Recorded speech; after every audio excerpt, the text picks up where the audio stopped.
Now, from the area's leader in live local news, this is WYLN News, the area's #1 source of live local news and information in Luzerne, Schuylkill, Carbon, and Columbia counties. WYLN News starts now. Good evening, and thank you for joining us on WYLN News. I'm Preston Endress.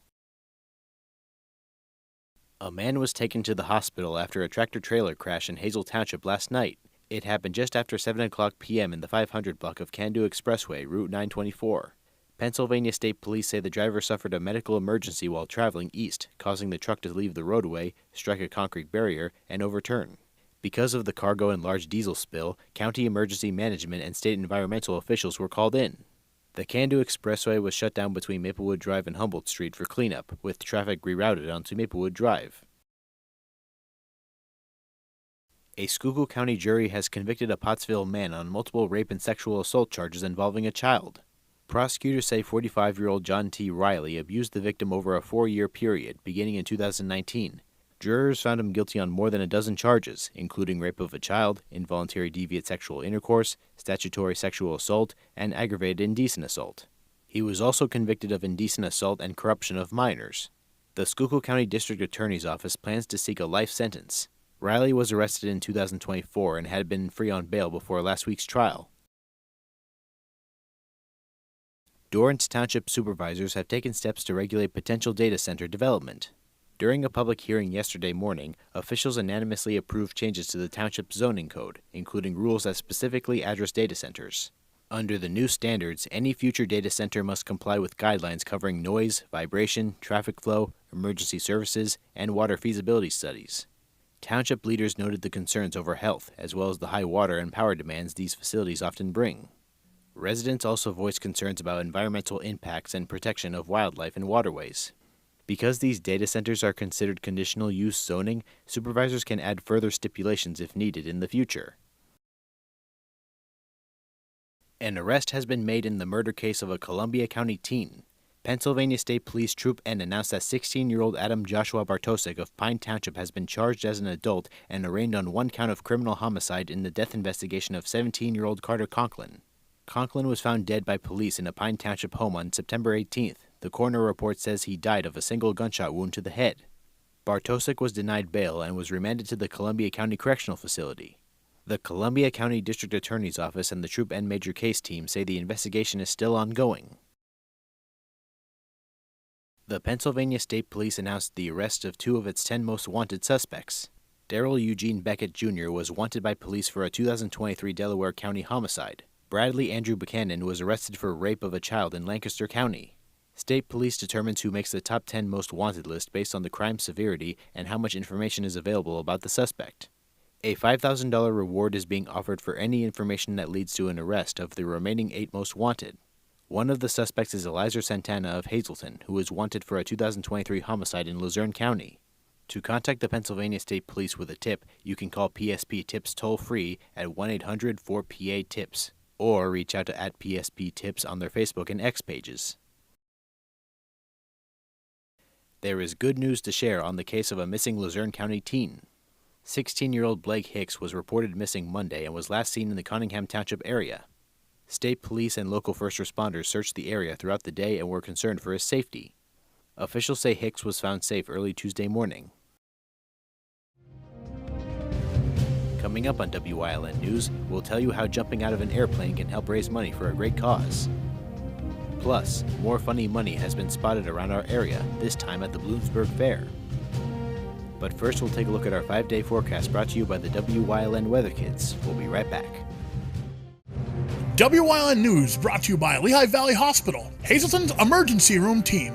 Your experts in any emergency. When emergencies happen, minutes and expertise count. Lehigh Valley Hospital Hazleton is now part of Jefferson Health.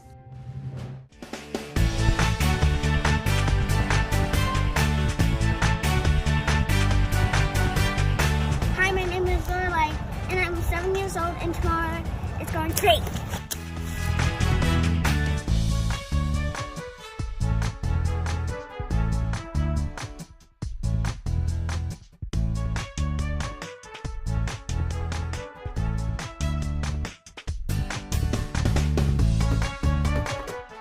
We want your child to be our WYLN Weather Kid.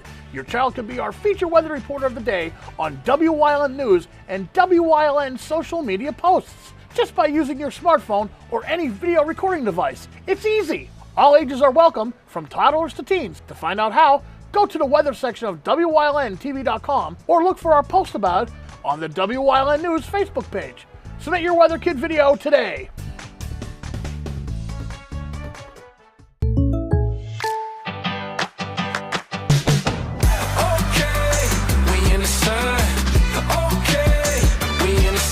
Contact Pete Kasalika for a home and auto quote today.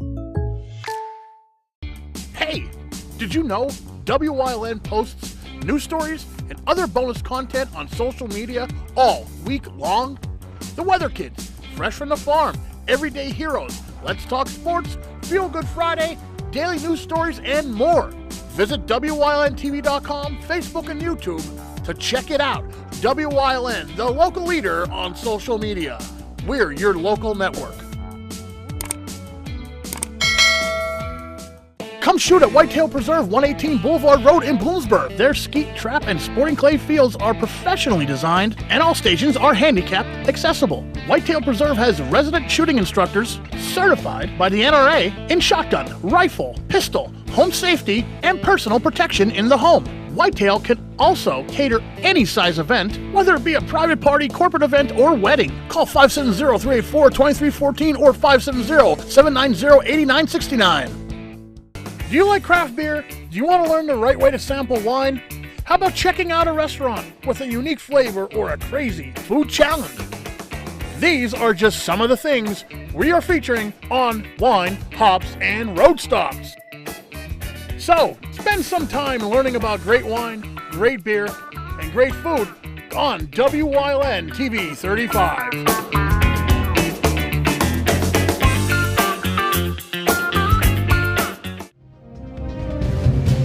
Welcome back to WYLN News. A mountaintop woman has pleaded guilty to embezzling public funds. According to authorities, tax collector Karen N. McGinnis recently resigned her position, starting an investigation to search for missing funds. The Internal Revenue Service, aka the IRS, worked with the Criminal Investigation Division on the case, so they obtained search warrants to look into relevant bank accounts. After weeks of investigation, it was discovered that McGinnis embezzled at least $400,000 in property taxes for personal use. Eventually, McGinnis agreed to return every cent embezzled as part of her sentence. Thanks to the federal government, both Luzerne County, the Crestwood School District, and other affected programs were paid over $10,000. This tax crime is a federal offense and has a maximum penalty of 10 years in prison. Fire crews were called to a fully engulfed tractor-trailer fire on 180 in Sugarloaf Township Monday night. The truck was hauling a full shipment of breadsticks. Crews from Sugarloaf Valley Regional, Nescopeck Township, and Mifflin Township were able to put out the fire, and there are no reported injuries. No word yet on any breadstick shortages at local restaurants in the area. Above the Poconos, skydivers are hosting their second annual Breast Cancer Awareness Weekend event titled It's Pink Above the Poconos. The event aims to raise awareness and funds for breast cancer support, and everyone is invited to take part in the 2 unforgettable fundraising experiences. The first is skydiving with the Above the Poconos Skydivers. If jumping out of an airplane isn't for you, a 5K run/walk for the cause will also be held. All proceeds will benefit the cancer support community of the Greater Lehigh Valley. The event will be held on the 4th and the 5th of October at the Hazleton Regional Airport. To register, visit www.paskydive.com. Don't wait, spots are limited. A gas main replacement will bring traffic disruptions and road closures throughout Hazleton until mid-November. UGI Utilities crews start work on September 25th and will affect the following streets: North James Street between West 11th Street and West 8th Street, West 9th Street between Hanover Court and North James Street, West 8th Street between Hanover Court and North Locust Street, and North Penn Court between West 8th Street and West 7th Street. Drivers could encounter detours, closures, and parking restrictions Monday through Friday from 7 o'clock a.m. until 5 o'clock p.m. Natural gas customers may also experience service outages as the gas main is replaced. UGI Utilities expects the entire project to be complete by mid-November, but weather and work conditions could push that estimate to a later end date. Someone used illegal counterfeit money to pay for a drink at the Bloomsburg Fair this weekend, and police want everyone to keep a close eye out for more. Columbia County Sheriff of Parking and Police Tim Chamberlain is asking anyone taking cash at the Bloomsburg Fair to be vigilant and expect all bills to make sure they are real. A busy fair stand accepted a fake $10 bill over the weekend, and someone later discovered the bill had a "for motion picture purposes" printed on the front, stating that it was not legal for tender. Chamberlain says that this is not the first time someone has used fake counterfeit money at the fair. Pennsylvania State Police also report similar fake bills have been used recently at Mohegan Sun Casino. Coming up on Sugarloaf's News Choice, Trooper Petrosky is back with another Trooper Talk Tuesday. Plus, Chris Fulmer leads us down the path through history with Part 2 of Watsontown. And stay right here on WILN. We'll be right back.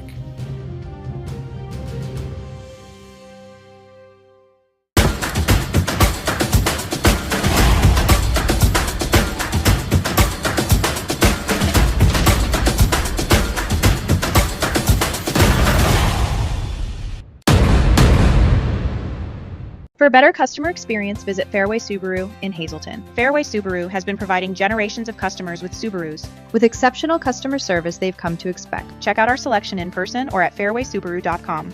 Fairway Subaru, the right car, the right price, the right dealer. I'm excited.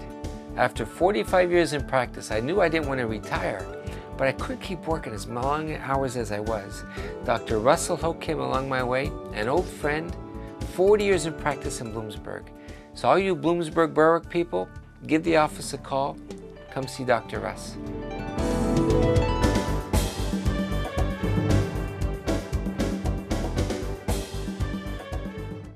If you're on active duty, retired from the military, a member of the National Guard and the Reserves, or a military family member, you may be eligible for a military auto insurance discount. You could save up to 15% on your total auto insurance premium. And veterans, when it comes to your auto insurance, it pays to compare, literally, because when you're saving, you're actually paying yourself, right? What are you paying now? What's 15% less than that? Well, that 15% means that's money you're keeping every year. Would you rather give that money to your insurance company or keep it for yourself? And to find out just how much you could save, call the number on your screen right now. Speak with a licensed insurance agent. Let them compare companies. Only then will you really know which one is the lowest. You could save up to 15% off your insurance, so it's worth a quick call to learn more. 1-800-277-0198.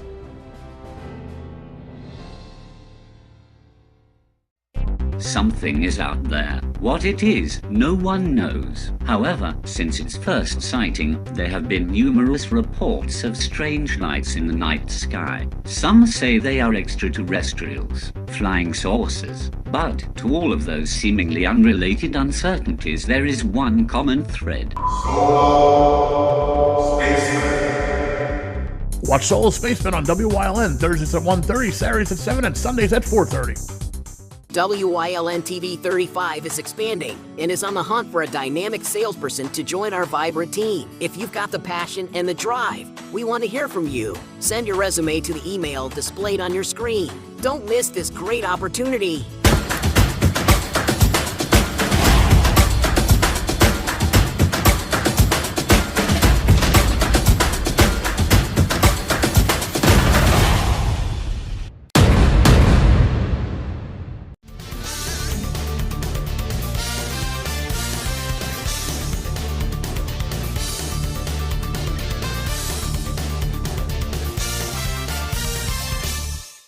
Welcome back to another segment of Trooper Talk Tuesday. I'm Trooper Anthony Petrosky, Troop N Public Information Officer. Today I'm talking to you about a free program that I'm hosting. It's the Troop N Citizens Police Academy.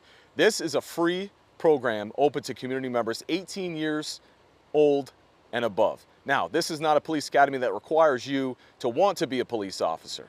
This does not certify you as a police officer, and there's also no physical fitness involved. This is all classroom instruction from state troopers all across the state in different specialty positions. It's 10 consecutive Tuesdays held at Penn State Hazleton from 6 to 8 p.m. starting Tuesday, October 7th. This is completely free, and it's going to open your eyes to the world of the Pennsylvania State Police. If you're interested, reach out to me here at the State Police Hazleton Barracks, and I'll get you an application. You do have to apply if you want to sign up for this academy. Let me know and I'll get you an application. It's free, it's a lot of fun, and I promise you, you'll learn a lot. If you have any questions, give me a shout. Otherwise, I'll catch you back here on Wyln on the next Trooper Talk Tuesday.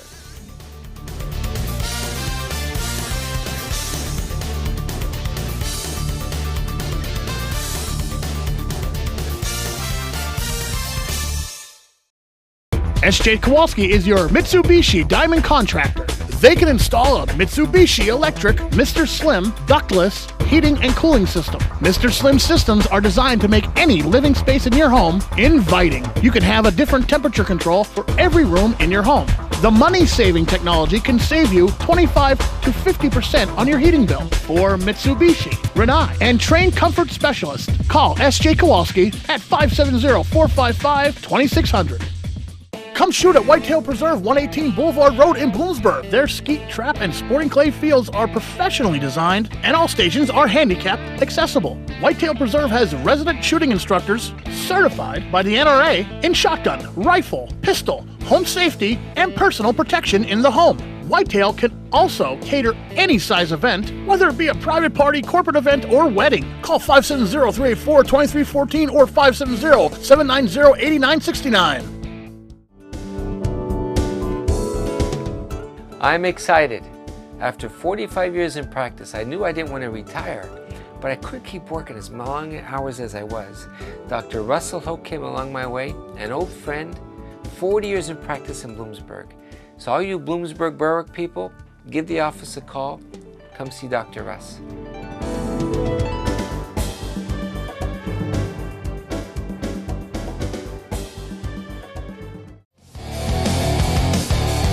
PPW High Voltage is back. Join us for all the hard-hitting, high-flying, non-stop action that only PPW Wrestling can bring you. Join us each and every week as we bring you the action from the Slatington Expo Center, Saturdays at 4:30, Sundays at 10 p.m., only on WYLN. PPW Wrestling, the best in independent wrestling.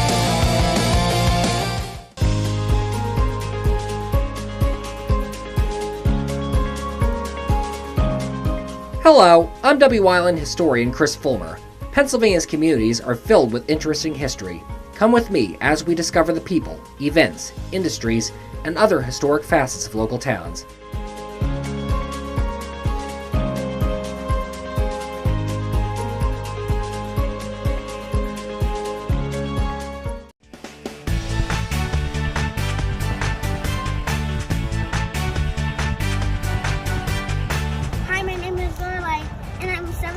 And tomorrow it's going great.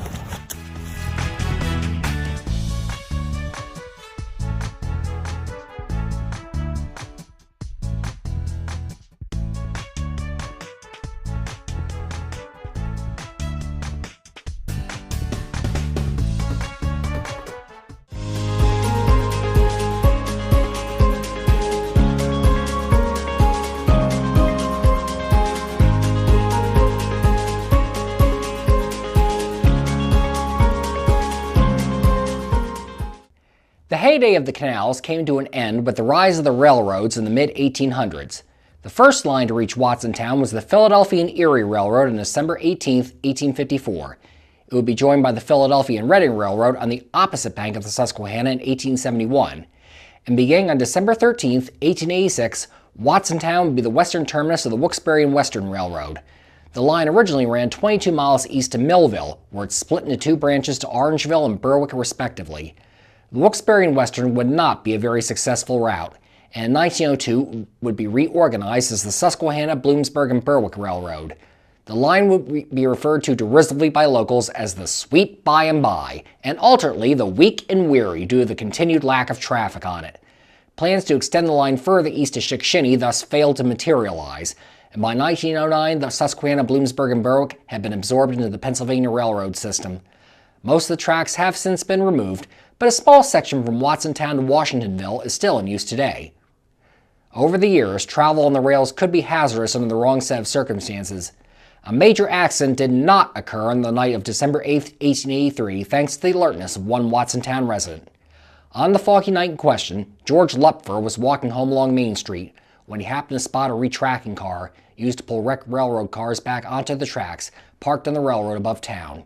It was clear to Lupfer that the retracker had been put there deliberately to try and cause a train wreck, and that with the foggy conditions, there was no way the engineer of the train Lupfer knew would be coming soon would see it in time to stop. Luckily for the passengers aboard the train, though, Lupfer had experience working on retracking crews in the years prior and knew how to move it off the tracks. And so he quickly went to work, moving as quickly as he could, hoping the train would not reach the area before he got in the car off. Fortunately, he was indeed able to get the retracker off the tracks before the heavily filled passenger train arrived at the scene, saving countless lives. Railroads would also take another Watsontown resident on an adventure to South America and set him on a profitable career as a horticulturalist. Walter Van Fleet had been born in 1857. He had attended Harvard University and be published in the very first American Scholastic Ornithological Journal. In 1878, he decided to join an expedition to build a railroad in Brazil, hoping to study the flora and fauna of the region. The Collins expedition, named for the railroad-building brothers who bankrolled it, would be an unmitigated disaster in the end, with very little track being built, and the men, many of whom were ill-equipped for life in the tropics, were plagued by disease and lack of supplies. Of the over 900 members of the expedition, nearly a quarter died. Walter Van Fleet served out the 6 months of his contract trying fruitlessly to build the railroad, then took a raft down the Amazon with several other expedition members trying to get back to civilization. The men were left stuck at the American consulate in Para begging for food, as the Collins brothers had never actually paid them, until they had sold enough wood from tropical trees to get passage on a boat back to America. Van Fleet fell ill on the return voyage, on which the captain, who was at odds with the men, left them stranded aboard with no food in New York Harbor in the dead of winter. But he would eventually recover, return to the Susquehanna Valley, and start a medical practice. Van Fleet quit medicine in 1891 and devoted himself to raising plants. He joined a proposed utopian community in Ruskin, Tennessee in 1894, and was while living there that he would crossbreed his first rose, the Daybreak. Over the ensuing decades, many of them spent working for the Department of Agriculture in Washington, Van Fleet would create 29 different rose varieties, among them the Silver Moon, Mary Wallace, and W. Van Fleet, and would become the first American to receive a patent for a plant. Walter Van Fleet died in 1922 and rests today back in his hometown at Watsontown Cemeteries. His roses grace properties such as Longwood Gardens to this day. Back in Watsontown itself, many businesses thrived in the late 1800s.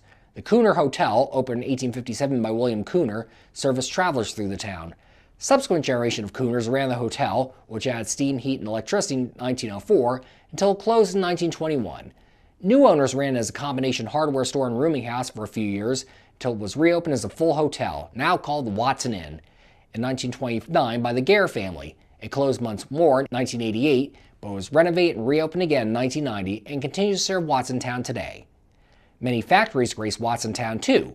One prominent factory began as Wagner Blind Company in 1866. The name was changed to the Watsontown Planing Mill Company in 1876, and to its most familiar name of the Watsontown Door and Sash Company in 1899. By that point, though, the factory had already burned down 3 times, in 1869, 1875, and again in 1899, and it would amazingly burn down twice more in 1904 and 1922. The 1904 fire would be sparked by embers from a train passing by in the nearby Pennsylvania Railroad. The factory sued the railroad for damages and won, but was only awarded about half of what it had requested. The Watsontown Door and Sash Company, which had rebuilt successfully after each fire, closed for good in 1935 after company president Curtis Wagner died in a car crash. Philco purchased the factory and made cabinets there for some time afterwards. Another prominent factory was the Watsontown Boot and Shoe Company, founded in 1870 by several partners, among them Joseph Holopater, Samuel Caldwell, and William Wagner. For a time, Ario Pardee would also own it.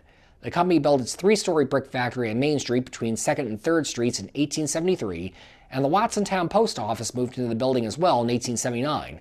Among its most popular footwear were lumberjack shoes for the many woodsmen toiling in the forests of central Susquehanna Valley during this time. At its peak, the Watsontown Boot and Shoe Company was one of the largest shoe factories in Pennsylvania.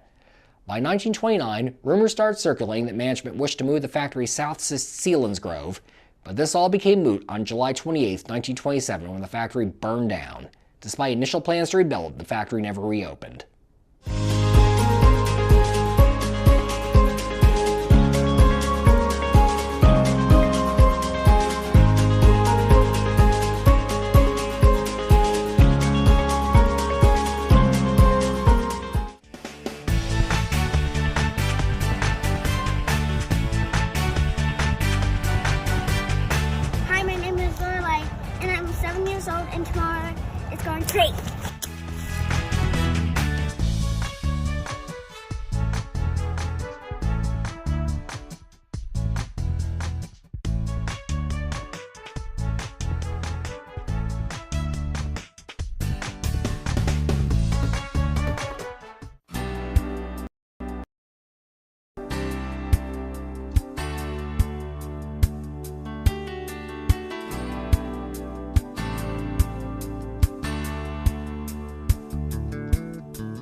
You're watching WYLN TV 35.